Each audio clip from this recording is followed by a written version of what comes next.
Hello students, welcome back to my channel science with mister Biku. आज हम करने जा रहे हैं क्लास 8 का कोल एंड पेट्रोलियम चैप्टर। तो चलिए शुरू करते हैं।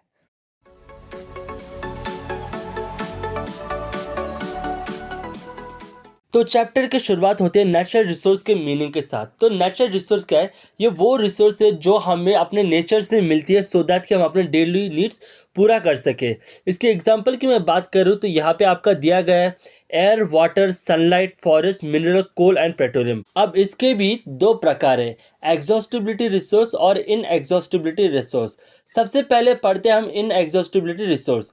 ये रिसोर्स बहुत ज़्यादा मात्रा में अवेलेबल होता है और जल्दी ख़त्म नहीं होता है। इसका एग्जाम्पल है हमारा एयर और सनलाइट। दूसरा है हमारा एग्जॉस्टिबिलिटी रिसोर्स। ये रिसोर्स लिमिटेड क्वांटिटी में पाया जाता है। अगर हम इनका ज़्यादा यूज़ करें तो एक दिन ख़त्म भी हो सकता है। इसके एग्जाम्पल है हमारा कोल, पेट्रोलियम, नेचुरल गैस और फॉरेस्ट। अब बात करते हैं फॉरेस्ट फ्यूल की।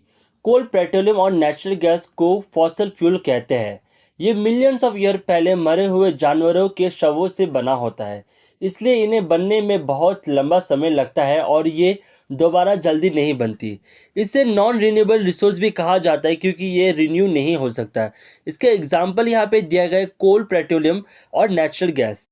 कोल एक हार्ड ब्लैक कलर का फॉसिल फ्यूल है। ये हमें अर्थ के अंदर से मिलता है और इसमें कार्बन की मात्रा ज़्यादा होती है। लेकिन एक क्वेश्चन आता है, कोल बनता कैसे? तो मिलियन ऑफ ईयर पहले बड़े बड़े जंगल जब प्लांट्स मर गए तो उनके जो शव थे, समय के साथ साथ उनके ऊपर मिट्टी की लेयर जमा होती गई। अर्थ के अंदर बहुत ज़्यादा प्रेशर और टेम्परेचर था। इस हाई प्रेशर और टेम्परेचर की वजह से डेड प्लांट धीरे धीरे कोल में बदल गए। डेड प्लांट को कोल में बदलने की प्रोसेस को हम कार्बनाइजेशन कहते हैं। अब कोल की यूजेस के बारे में बात करो तो कोल का यूज़ हम इलेक्ट्रिसिटी जनरेट करने में, इंडस्ट्री में मशीन चलाने के लिए और इसको फ्यूल के रूप में भी हम यूज़ करते हैं। अब आगे हमें ये समझना होगा कि कोल को डायरेक्टली यूज़ नहीं किया जाता है। इंडस्ट्री में कोल को प्रोसेस किया जाता है। इस प्रोसेस से हमें तीन इंपॉर्टेंट प्रोडक्ट्स मिलती है, कोक, कोल तार और हमारा कोल गैस। तो सबसे पहले कोक के बारे में बात करते हैं। कोक एक हार्ड ब्लैक और पोरस सब्सटेंस होता है। इसमें ऑलमोस्ट प्योर कार्बन होता है। कोक बहुत हाई टेम्परेचर प्रोड्यूस करता है। इसी वजह से इसका यूज स्टील बनाने और मेटल्स को उनकी ओर से निकालने में भी किया जाता है। दूसरा प्रोडक्ट हमारा होता है कोल तार। कोल तार एक ब्लैक, थिक और बैड स्मेल करने वाला लिक्विड होता है। इसमें लगभग 200 डिफरेंट केमिकल्स होते हैं। इन केमिकल्स का यूज़ हम medicine, perfume, plants, dice, explosive और नेफ्थेनिक बॉल बनाने के लिए यूज़ करते हैं।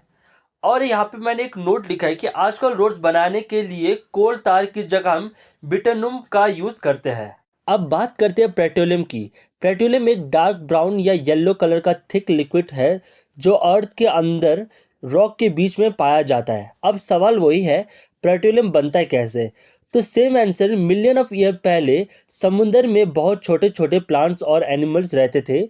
जब ये मर गए तो उनके शव जमीन में ही रह गए। समय के साथ साथ उनके ऊपर सैंड और क्ले की लेयर जमा होती गई।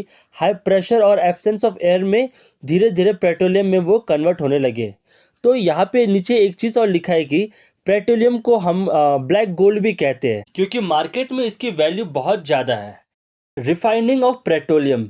तो ये जो हमारा पेट्रोल होता है ये हमारा रिफाइन करके आता है। एक्चुअल में जो हमारा क्रूड ऑयल होता है, क्रूड ऑयल को हम बहुत ज़्यादा प्रोसेस करते हैं। प्रोसेस करने के बाद में हमारा पेट्रोल निकलता है और ये प्रोसेस करने का जो सिस्टम है उसे हम क्या कहते हैं? रिफाइनिंग कहते हैं। तो refine is done in petroleum refineries. जो हमारे जो पेट्रोलियम रिफाइनरीज होती है उसमें हम रिफाइनिंग करते हैं और हम उससे हम पेट्रोल, कैरोसिन, डीजल ये हमारे अलग अलग बनाते हैं। जैसा कि हमने पढ़ा कि जब पेट्रोलियम को रिफाइनरी में रिफाइन किया जाता है तब हमें बहुत सारे यूजफुल प्रोडक्ट मिलते हैं। आज हम चार इंपॉर्टेंट प्रोडक्ट के बारे में पढ़ेंगे।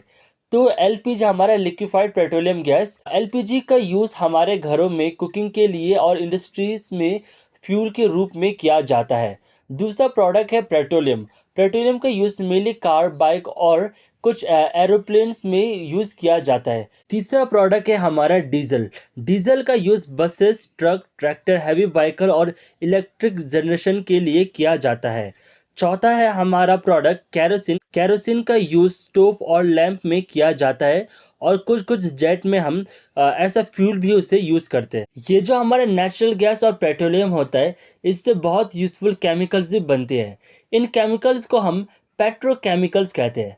पेट्रोकेमिकल्स का यूज़ हमारे रोज़ की ज़िंदगी में होने वाली बहुत सी चीज़ों को बनाने में होता है, जैसे कि detergent, plastic, polythene, nylon, polyester, acrylic fibre और फर्टिलाइज़र।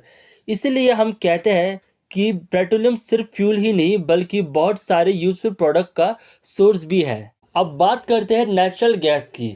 नेचुरल गैस भी एक फॉसिल फ्यूल है और इसे सबसे क्लीन फ्यूल में से एक माना जाता है क्योंकि ये कम पोल्यूशन करती है। नेचुरल गैस को कंप्रेस करके सीएनजी यानी कंप्रेस्ड नेचुरल गैस बनाई जाती है। आजकल सीएनजी का यूज़ बसेस, कार और ऑटो रिक्शा में फ्यूल के रूप में किया जाता है।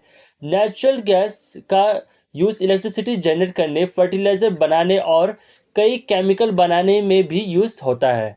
और इंडिया में हमारा नेचुरल गैस त्रिपुरा, राजस्थान, महाराष्ट्र और कृष्णा गोदावरी डेल्टा में पाई जाती है। अब हमारा लास्ट टॉपिक है conservation of coal and petroleum. तो स्टूडेंट्स, कोल और पेट्रोलियम को बनने में मिलियन ऑफ ईयर लगते हैं, लेकिन हम इन्हें बहुत तेज़ी से यूज़ करते हैं। अगर हम इनका बेकार में इस्तेमाल करें तो ये एक दिन ख़त्म भी हो सकता है। तो इसे बचाने के लिए पीसीआरए ने कुछ इंपॉर्टेंट टिप्स दिए हैं, तो चलिए उसे पढ़ते हैं। तो सबसे पहले हमारा, गाड़ी को हमेशा मॉडरेट स्पीड में चलाइए, ना ज़्यादा स्पीड ना ज़्यादा स्लो।